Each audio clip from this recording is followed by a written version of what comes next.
नमस्कार दोस्तों। कल के वीडियो में हमने सीखा था कि इस टैली के पूरे प्लेलिस्ट में हम क्या-क्या चीज़ें सीखने वाले हैं।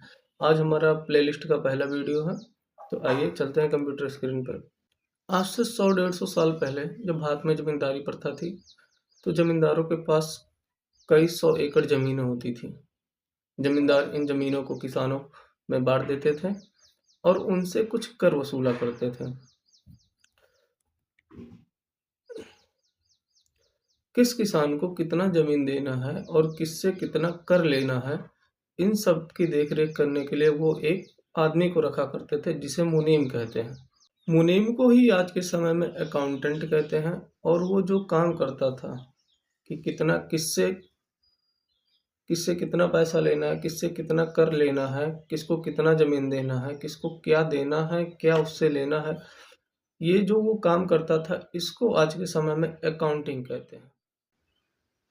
पहले के समय में बिजनेस का हिसाब किताब करने के लिए जमींदार एक आदमी रखा करते थे। आदमी जमींदार के बिजनेस के लेन देन रखता था। जो बिजनेस के लिए लेन देन को वो अपने अलग अलग कलर के किताबों में लिखा करता था, जैसे सेल बुक, परचेस बुक, पे book, receipt book, general book, day book, जिसे मुनीम के नाम से जाना जाता है। मतलब जो उसका हिसाब किताब लिखता था उसे किस नाम से जानते हैं? मुनीम के नाम से जानते हैं। मुनीम को ही आज के समय में अकाउंटेंट के नाम से जाना जाता है। वह जो काम करता है उसे अकाउंटिंग कहा जाता है और वो जो वो काम करता था उसे क्या कहा जाता था? अकाउंटिंग।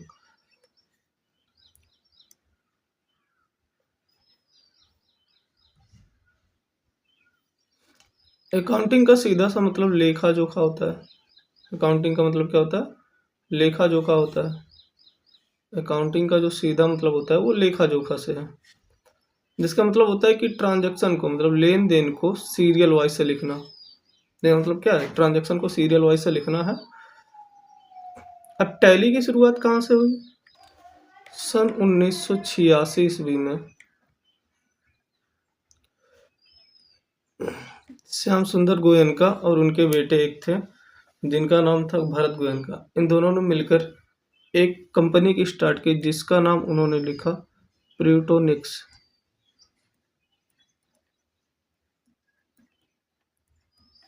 जिसका नाम उन्होंने प्रूटोनिक्स रखा। यही प्रूटोनिक्स 1999 में जाकर 1999 में जाके टैली सॉल्यूशन के नाम से जानी जाती है। इस प्रूटोनिक्स का काम क्या होता है कि छोटे और मध्यम और लघु बिजनेस के लिए एक अकाउंटिंग सॉफ्टवेयर बनाती है जो ट्रांजैक्शन जो ट्रांजैक्शन को रिकॉर्ड करता है। तो क्या करता है? ट्रांजैक्शन को रिकॉर्ड करता है और 1999 में जाकर इसी को टैली सॉल्यूशन के नाम से जाना जाता है। टैली सॉल्यूशन भी वही काम करती है जो प्रूटोनिक्स करता था। आज के समय में टैली के अलग अलग अपडेटेड वर्जन आ रहे हैं। पहले टैली ERP 9, फिर टैली प्राइम 4.0, 4.1, अब 5.0 अभी चल रहा है आज के समय में। तो ये अपडेटेड वर्जन उसका आता गया। श्याम सुंदर गोयनका और उनके भरत गोयनका जो कहाँ के निवासी थे ये, और इन्होंने टैली का हेडक्वार्टर कहाँ बनाया? बेंगलोर कर्नाटक में बनाया है, जो एक भारतीय बहुराष्ट्रीय प्रौद्योगिकी कंपनी है। ये क्या है? भारतीय बहुराष्ट्रीय प्रौद्योगिकी कंपनी है। Terminology of accounting.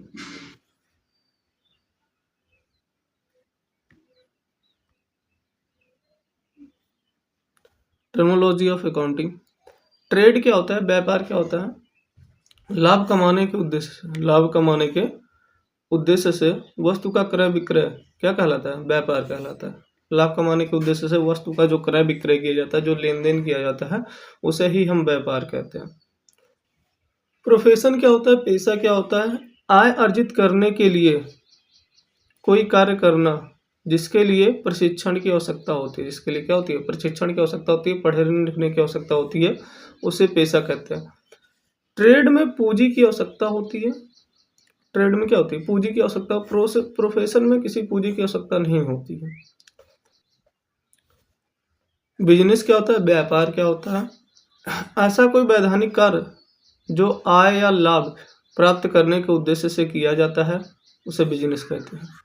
ऐसा कोई वैधानिक कार्य जो आय या लाभ को प्राप्त करने के लिए किया जाता है उसे बिजनेस कहते हैं। पेशा और व्यापार इसी के अंतर्गत आते हैं। पेशा और व्यापार किसके अंतर्गत आते हैं, बिजनेस के अंतर्गत दो चीजें आती हैं, एक आता है पेशा, एक आता है व्यापार। पेशा और व्यापार ये दोनों इसी के अंतर्गत आते हैं। अब एक बिजनेस को करने के लिए क्या क्या चीज़ों की हमको ज़रूरत पड़ती है ये हम देखेंगे। क्या क्या चीज़ें हमको एक बिजनेस को अगर चलाएं एक बिजनेस तो क्या क्या चीज़ें हमको चाहिए।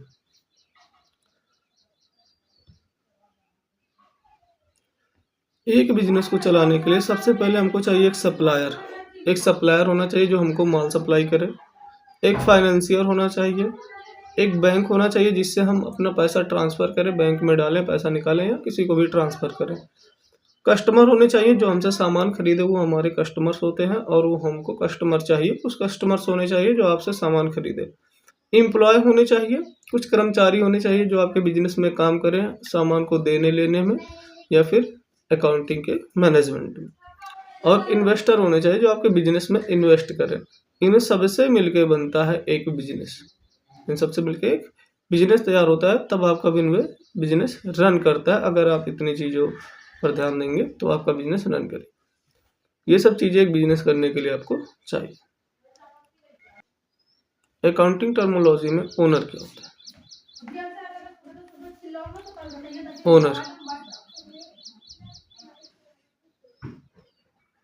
ओनर क्या होता है, वह व्यक्ति या व्यक्तियों का समूह जो पूंजी बिजनेस के संचालन के लिए पूंजी लगाते हैं, सॉरी ये वाला नहीं रहेगा, जो बिजनेस के संचालन के लिए पूंजी लगाते हैं तथा हानि लाभ के अधिकारी होते हैं, ओनर कहलाते हैं। वो व्यक्ति जो क्या होता है बिजनेस को चलाने के लिए अपने पास से पैसा लगाएगा उसे ओनर कहते हैं। ओनर दो टाइप के होते हैं, एक होता है प्रोपाइटर। प्रोपाइटर मतलब स्वामित्व, मतलब खुद का मालिक, मतलब हमने जो मेरा बिजनेस है, ये जो मेरा बिजनेस है इसमें हमने अपना खुद का पैसा लगाया, किसी दूसरे व्यक्ति का पैसा नहीं लगा है, वो प्रोपाइटर होता है। जो ओनर होगा वो उसको प्रोपाइटर बोलते हैं, मतलब वो उसकी निजी संपत्ति है, खुद की है वो। और एक होता है शेयर होल्डर।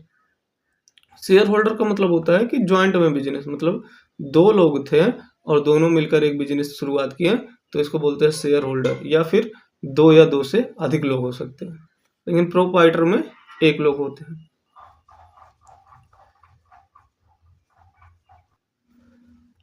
कैपिटल क्या होता है, पूंजी क्या होता है। व्यापार का मालिक जो रुपया, सामान, संपत्ति बिजनेस में लगाता है उसे पूंजी कहते हैं। उसे क्या कहते हैं, पूंजी कहते हैं। बिजनेस में लाभ होने से पूंजी बढ़ती है और हानि होने से पूंजी घटती है। हमारे बिजनेस को चलाने के लिए जो भी ओनर होगा उसमें जो भी लगाएगा, जो पैसा लगाएगा, जो गुड्स लगाएगा, जो सामान लगाएगा और जो संपत्ति लगाएगा उसको पूंजी या कैपिटल के नाम से जानते हैं। क्या देते हैं, कैपिटल के नाम से जानते हैं। जब क्या होगा, जब लाभ होगा, जब बिजनेस में लाभ होगा तो पूंजी बढ़ेगी। मान लेते हैं हमने 10 रुपए का सामान लिया, माना हमने 10 रुपए का सामान लिया और इसको हमने बेच दिया 12 रुपए में। तो पहले पूंजी हमारी थी क्या रुपया, 10 रुपये। अब हमारे पास पूंजी बन गई 12 रुपए की। तो 10 का तो मान लेते ये सामान मैं 9 रुपए में खरीद के लेके आया था, तो फिर से मैं जाऊंगा 9 रुपये में इसको वस्तु को खरीद के लेके चला आऊंगा और 2 रुपया 3 रुपया मेरा बच जाएगा, मैं कुछ और ले। अब इस 3 रुपये से मैं कोई भी सामान खरीद सकता हूँ। अब ये 3 रुपये हमारा क्या हो गया, कैपिटल हो गया, पूंजी हो गया। ये हमारा कैपिटल हो गया, हमारा पूंजी हो गया। अब इससे हमारी पूंजी क्या होगी, बढ़ी। मतलब जब बिजनेस में लाभ होगा तो पूंजी बढ़ेगी और बिजनेस में अगर हानि होता, मान लेते हैं 10 रुपये का सामान हमने लिया, मैं इसको 9 रुपये में खरीद के लेके आया हूँ, तो हमने इसको बेच दिया 9 रुपया में या फिर 8 रुपये में बेच दिया इसको। तो क्या हम तो लाए थे इसको 9 रुपये में, बेचे 8 रुपये में, तो क्या होगी, पूंजी हमारी कम होगी। अब हमारी पूंजी 8 रुपया बची, जबकि पहले पूंजी हमारी थी 9 रुपया। तो इस तरह अगर क्या बिजनेस में लाभ होगा तो पूंजी बढ़ेगी, बिजनेस में हानि होगा तो पूंजी घटेगी।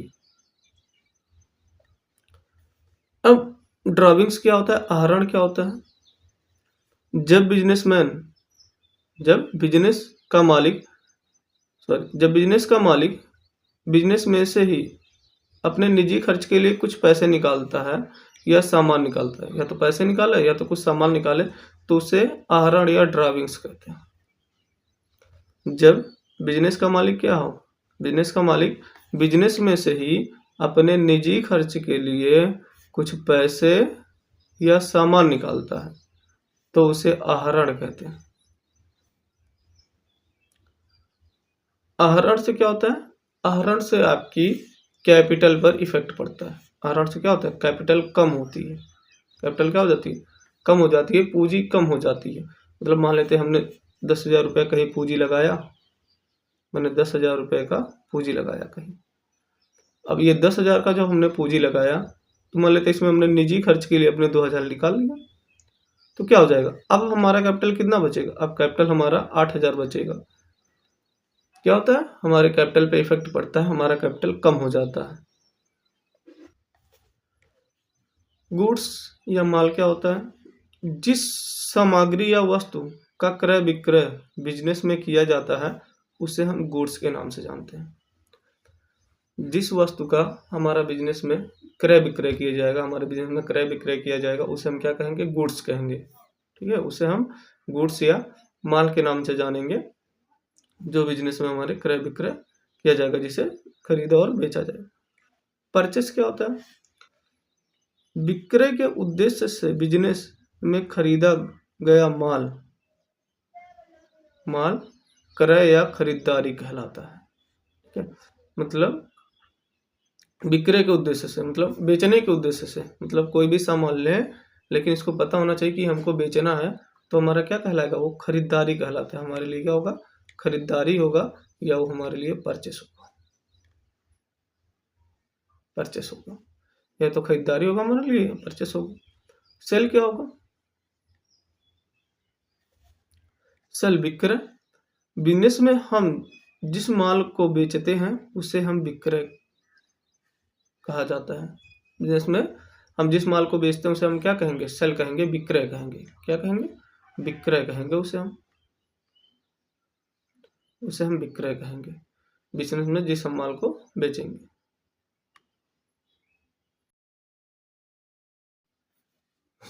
परचेस रिटर्न, खरीदे गए माल, परचेस रिटर्न क्या होता है, खरीदे गए माल को जब किसी कारणवश वापस करना होता है, मतलब कोई हमने माल खरीदा और हमको किसी कारणवश उसको वापस करना पड़ा, तो इस स्थिति में उसको परचेस रिटर्न कहते हैं। मतलब मान लेते हैं कि हमने एक कोई सामान खरीदा, लेकिन ये क्या हो गया, एक्सपायर है, या फिर मान लेते हैं कि इसमें कुछ कमी लग गई, ये कहीं से फट गया या कोई चीज़ इसको काट दिया, और कोई चूहा इसको काट दिया, तो माल एक्सपायर हो गया, मतलब माल खराब हो गया, तो इसको हमको रिटर्न करना पड़ता है, तो इसको बोलते हैं परचेस रिटर्न। क्या बोलेंगे, परचेस रिटर्न, मतलब खरीदे हुए माल को रिटर्न करना, परचेस रिटर्न।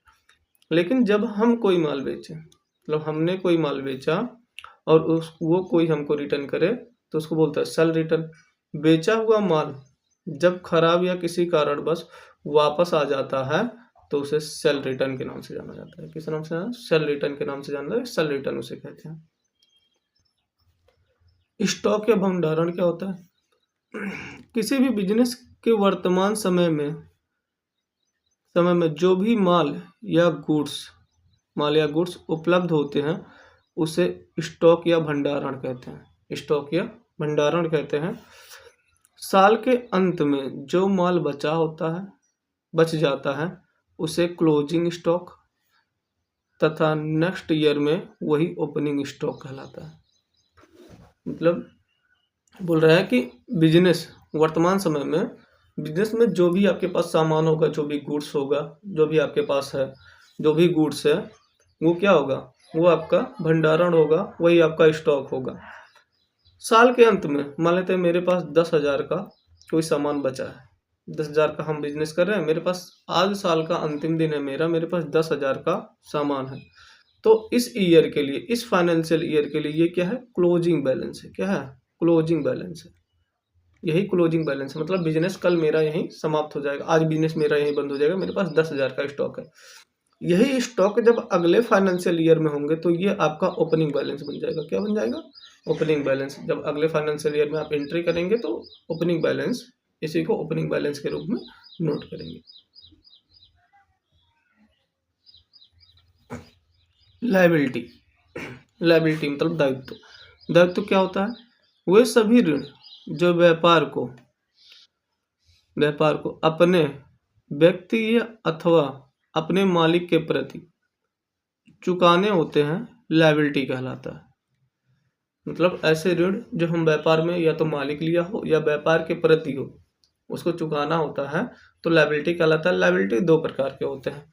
एक होता है फिक्स लायबिलिटी। ऐसी लायबिलिटी मतलब ऐसा दायित्व या ऐसा लोन मान लीजिए कि जो आपको एक फाइनेंशियल ईयर से अधिक टाइम लगे, जिसके लिए आपको 1 साल से ज़्यादा का समय मिले, या फिर मान लेते हैं 8 महीने से ज़्यादा का समय मिले। तो एक फाइनेंशियल के बाद में जो हम चुकाते हैं उसको फिक्स लायबिलिटी कहते हैं। और एक होता है करंट लायबिलिटी। ऐसे दायित्व जो फाइनेंशियल ईयर के दौरान ही चुकाने होते हैं, मतलब उसी साल ही, मतलब जिस साल आप बिजनेस स्टार्ट कर रहे हैं, जिस साल में आपने लोन लिया उसी साल में ही आपको चुकाना होता है। उसको क्या कहते हैं? उसको बोलते हैं करंट लायबिलिटी। वो हमारी करंट लायबिलिटी आती है।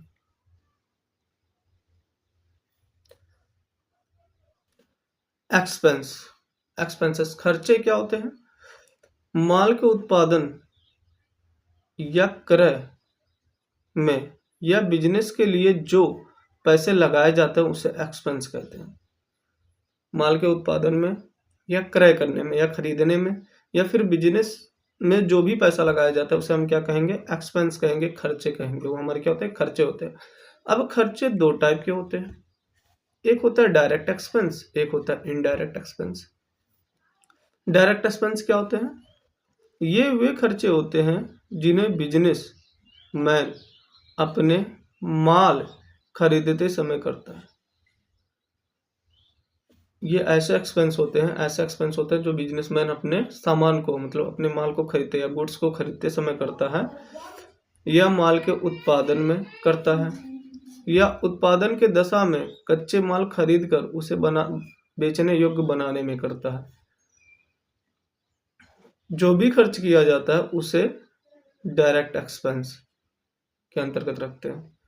क्या होगा कि कोई बिजनेसमैन, मान लिया कोई बिजनेसमैन है, अगर वो कोई सामान खरीदता है, ये मान लिया 10 रुपये का सामान है, तो इसमें उसने 10 रुपये डायरेक्ट इन्वेस्ट किए, ये उसका हो गया डायरेक्ट एक्सपेंस। अगर इसको बनाने के लिए, मतलब अभी ये बेचने योग्य नहीं है, कच्चा है, तो इसको बनाने के लिए मान लेते उसने 2 रुपये और खर्च किया, तो उसका डायरेक्ट एक्सपेंस कितना हो गया? 12 हो गया। मतलब ऐसे एक्सपेंस जो माल को बेचने तक, मतलब वस्तु को बेचने तक, आइटम को बेचने तक जो भी खर्चे किए जाते हैं या जो बिजनेस में किए जाते हैं, वो सभी खर्चे किसके अंतर्गत आते हैं? डायरेक्ट एक्सपेंस के अंतर्गत आते हैं। एक होता है इनडायरेक्ट एक्सपेंस। इनडायरेक्ट एक्सपेंस क्या होता है? ऐसे खर्चे होते हैं जिनका संबंध वस्तु के क्रय विक्रय से या उसके उत्पादन से ना होकर, मतलब सॉरी, ऐसे एक्सपेंस जो उसके क्रय से ना होकर, मतलब उसके खरीदारी से ना होकर या उसके उत्पादन से ना होकर कार्यालय से संबंधित होते हैं। किससे संबंधित होते हैं? कार्यालय से संबंधित होते हैं। ऐसे खर्चों को इनडायरेक्ट एक्सपेंस के अंतर्गत रखा जाता है। हाँ, एक चीज और मैं भूल गया, परचेस एक डायरेक्ट एक्सपेंस है। परचेस क्या है? परचेस डायरेक्ट एक्सपेंस है। परचेस आपका डायरेक्ट एक्सपेंस है, मतलब जो भी चीज हम डायरेक्टली खरीदेंगे तो क्या हो जाएगा, मतलब जो भी चीज हम परचेस करते हैं हमारा क्या है? डायरेक्ट एक्सपेंस है। इनडायरेक्ट एक्सपेंस क्या है? जैसे मान लेते हैं जो हमारे कार्यालय से संबंधित हो, जैसे rent, water bill, electronic bill, ये सब हमारे क्या है? इनडायरेक्ट एक्सपेंस है। आय क्या होता है? इनकम क्या होते हैं? गुड्स को मार्केट में सेल करने के बाद जो पैसा मिलता है उसे इनकम कहते हैं। जो गुड्स होगा, जो सामान होगा, जब हम उसे मार्केट में बेचेंगे तो जो इनकम मुझे मिलेगा, जो पैसा मुझे मिलेगा, उसे हम इनकम कहते हैं। क्या कहेंगे? इनकम कहेंगे। ये 2 प्रकार के होते हैं। इनकम कितने प्रकार के होते हैं? 2 प्रकार के। एक डायरेक्ट इनकम, दूसरा इनडायरेक्ट इनकम। डायरेक्ट इनकम क्या? वे इनकम जो वस्तु को सेल करके मिलता है। ऐसा इनकम जो वस्तु को सेल करके मिलता है उसे डायरेक्ट इनकम कहते हैं। यानी सेल एक डायरेक्ट इनकम है। सेल क्या है? एक डायरेक्ट इनकम है। मतलब जैसे मान लेते 10 रुपए का हमने ये सामान लिया, ये कोई सामान है जो 10 रुपए का, इस पर हमने 1 रुपया चार्ज लगा दिया और इसको हमने बेच दिया 11 रुपये में। तो जो 1 रुपया ये हमको मिला है, जो वस्तु पे 1 रुपया ये हमको मिला है, ये हमारा डायरेक्ट इनकम है। क्योंकि हमने इसमें पैसा लगाया था तो ये हमको डायरेक्ट इनकम, हमको वस्तु से डायरेक्टली इनकम हो। तो जो भी हम माल बेचेंगे, मतलब जो भी हमने सेल किया, उस पे जो हमको इनकम होगा वो डायरेक्ट इनकम होगा। मतलब सेल एक क्या है? Direct income. हमने सिंपल सा एक मतलब निकाल दिया, सेल एक डायरेक्ट इनकम है। इनडायरेक्ट इनकम क्या होता है? वे इनकम जो सेल से ना मिलकर किसी डिस्काउंट, इंटरेस्ट, चार्ज के रूप में होते हैं, उन्हें इनडायरेक्ट इनकम कहते हैं। मतलब कोई ऐसा इनकम जो मुझे सेल से नहीं मिला, मुझे डिस्काउंट से मिल गया, इंटरेस्ट से मिल गया, कहीं चार्जेस से मिल गए, तो ये जो इनकम होते हैं, इन इनकम को हम इनडायरेक्ट इनकम कहते हैं। जैसे मान लिया ये मैंने किसी को 100 रुपया में एक मैंने सामान मुझे खरीदना था। ये मान लिया कि 100 रुपये में मुझे एक सामान खरीदना था। किसी दुकानदार से हमने 100 रुपये में एक सामान खरीदने के लिए उसका रेट तय किया, लेकिन दुकानदार ने मुझे 20% की डिस्काउंट दे दी। तो ये जो 20 रुपया मेरा बचा, ये मेरा होगा इनडायरेक्ट इनकम। मतलब मुझे इनकम हुआ, इनडायरेक्टली इनकम हुआ। हमने इसमें 100 रुपये, मुझे देना था 100 रुपये, और मैंने उसको दिया। अभी के टाइम पे 20% जो बचेगा 80 रुपया देंगे हम उसको। तो ये जो मेरा 20 रुपया बचा, इसी को इनडायरेक्ट इनकम कहते हैं। या फिर कोई इंटरेस्ट हुआ। मान लेता है कि हमने कहीं सामान लिया, कोई व्यक्ति हमसे उधार लेकर गए। मान लेते हैं उसने 1000 रुपये का उधार लिया था। हमने बोला था कि अगर 1 महीने बाद नहीं देंगे तो हम इस पर 10% का ब्याज लेंगे। वो 2 महीने बाद आया। 1 महीने का ब्याज तो हमको नहीं लेना था, 1 महीने का ब्याज लेना था हमको। तो 1000 का 10% हमने लिया 100 रुपया। 1000 तो लिया ही लिया, ये 1000 मेरा फिक्स है। 1000 हमने उससे लिया, प्लस 1000 पे 100 रुपया और ले लिया। मतलब हमने उससे लिया, 100 रुपया लेना था, तो हमने उससे ले लिया 1100। टोटल कितना लिया? 1100। तो ये जो 100 रुपये हमने एक्स्ट्रा लिया, ये हमारा क्या है? इनडायरेक्ट इनकम है। आई होप आप समझ गए होंगे।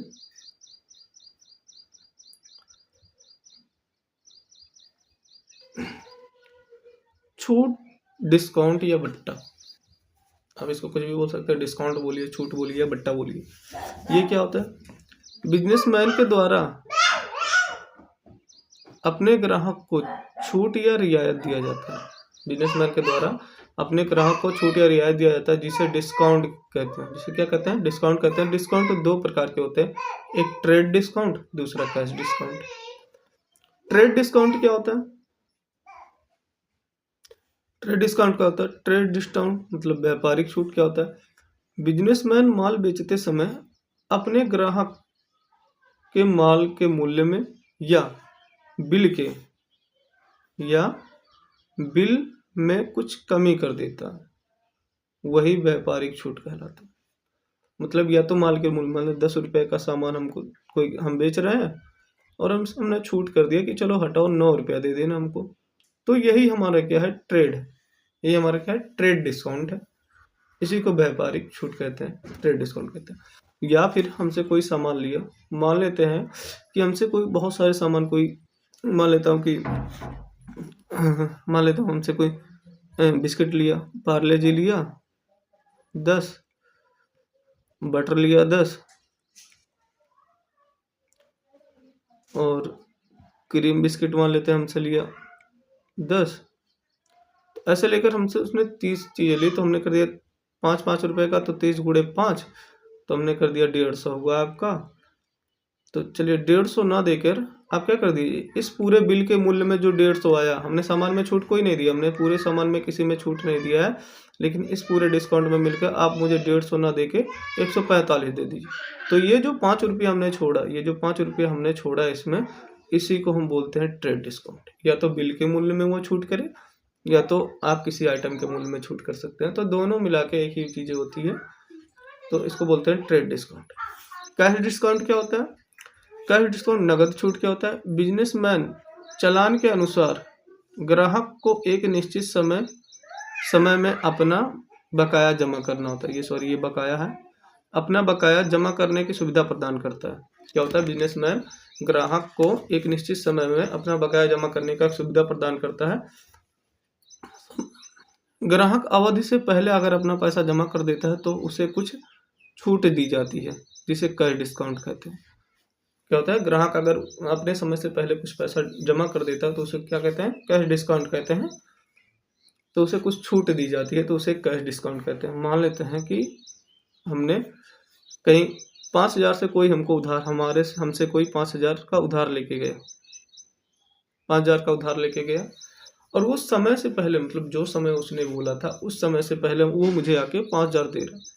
तो हमने बोला कि आप 5,000 आप हमको समय से पहले दे रहे हैं, तो 5,000 ना देके मुझे आप 4,900 दे दीजिए। तो ये जो हमने इसको दिया, जो हमने इसमें छूट दिया, जो हमने जितना छूट दिया, उस चीज़ को हम क्या बोलेंगे? कैश डिस्काउंट बोलेंगे। या फिर हम कह सकते हैं कि वो हमसे उधार लेके गया, 5,000 का उधार लेके गए, और इस पर हमने बोला कि 10% ब्याज हमको लगेगा 1 महीने बाद। तो वो 1 महीने से पहले जो आके हमको दे दिया, तो उसका कुछ पैसा बच गया, मतलब शेष जो हमने उसमें 1 महीना, मतलब जो इंटरेस्ट लगना था 1 महीने, वो तो 28 दिन से, मतलब 28 दिन पहले आके दे रहा है, तो 28 दिन का इंटरेस्ट हमको लेना था। तो ये जो शेष उसका बचा, इसको भी हम कैश डिस्काउंट के अंतर्गत रख सकते हैं। तो ये जो शेष बचेगा उसको हम कैश डिस्काउंट के अंतर्गत रख देंगे। तो 5,000 का 10% 28 दिन तक तो लगता ही लगता है, लेकिन ये तो अब देना नहीं, क्योंकि उसने अवधि से पहले, मतलब 1 महीने का जो टाइम लिया था उससे पहले ही वो हमारा कैश जमा कर दे रहा है। तो क्या हो जाएगा? तो ये हमारा हो जाएगा कैश डिस्काउंट। अगला बैड डेबिट क्या होता है? डूबी हुई पूंजी। बिजनेस में ये जरूरी नहीं है कि जितना हम उधार दिए हैं सबकी रिकवरी हम कर पाए। ये तो बिजनेस में कोई ज़रूरी नहीं कि हमने 100 लोगों को उधार दिया तो 100 के 100 हमको दे देंगे, ये नहीं। कुछ ऐसे व्यक्ति होते हैं जो जहाँ उधार मिलने की संभावनाएं कम हो जाती हैं, तो ऐसे वो, मतलब ऐसे लोगों में हम बैड डेबिट कहते हैं। ऐसी पूंजी जो डूब जाती है, जो हमको मिलने की संभावनाएं कम होती हैं, ऐसी पूंजी को हम बैड डेबिट कहते हैं। बोल रहा है ये ज़रूरी नहीं कि बिजनेस में दिए गए उधार समय पर मिल जाए। कुछ ऋण वसूली नहीं हो पाती है, कुछ ऋण की वसूली नहीं हो पाती है, जिसे बैड डेबिट कहते हैं। इसे क्या कहते हैं? बैड डेबिट कहते हैं। कुछ ऋण की वसूली नहीं होती, उसे बैड डेबिट कहते हैं। ट्रांजैक्शन से क्या होता है?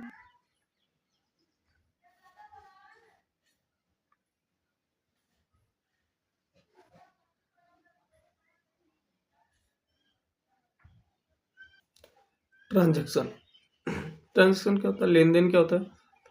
अगर हम किसी को कुछ सामान बेचेंगे, मान लेते हैं हमने किसी को कुछ सामान दिया, तो उससे बदले में क्या लिया? 2 व्यक्ति हैं, मान लेते हैं ये व्यक्ति इसको कुछ सामान देगा, तो ये वाला व्यक्ति इसको पैसा देगा या कोई वस्तु देगा, कुछ भी दे, एनीथिंग, कुछ भी दे। ये या तो वस्तु हो सकता है या तो पैसा हो सकता है।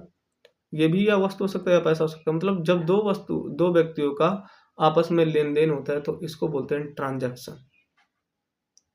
ट्रांजैक्शन में पैसे का मूल्य होता है, मतलब उसमें पैसा आपको देना। ट्रांजैक्शन में क्या होता है? पैसे का मूल्य होता है। जब लेन देन होता है तो ट्रांजैक्शन होता है। अब ये भी हो सकता है कि ट्रांजैक्शन क्रेडिट हो, उधार में ट्रांजैक्शन हो, मतलब ये व्यक्ति सामान तो दे दिया लेकिन पैसा भी नहीं दिया कि पैसा कुछ टाइम बाद दे दूंगा, ये भविष्य में मैं आपको पैसा दूंगा, तो ये भी ट्रांजैक्शन ही कहलाता है। ट्रांजैक्शन नगद भी हो सकता है, कैश में भी हो सकता है, और क्रेडिट भी हो सकता है, उधार भी हो सकता है। तो दोनों चीजें हो सकती हैं ट्रांजैक्शन में। कल हम सीखेंगे अकाउंट क्या होता है, कल के वीडियो में, क्योंकि ये वीडियो ज़्यादा लंबा। तो thank you for the watching video.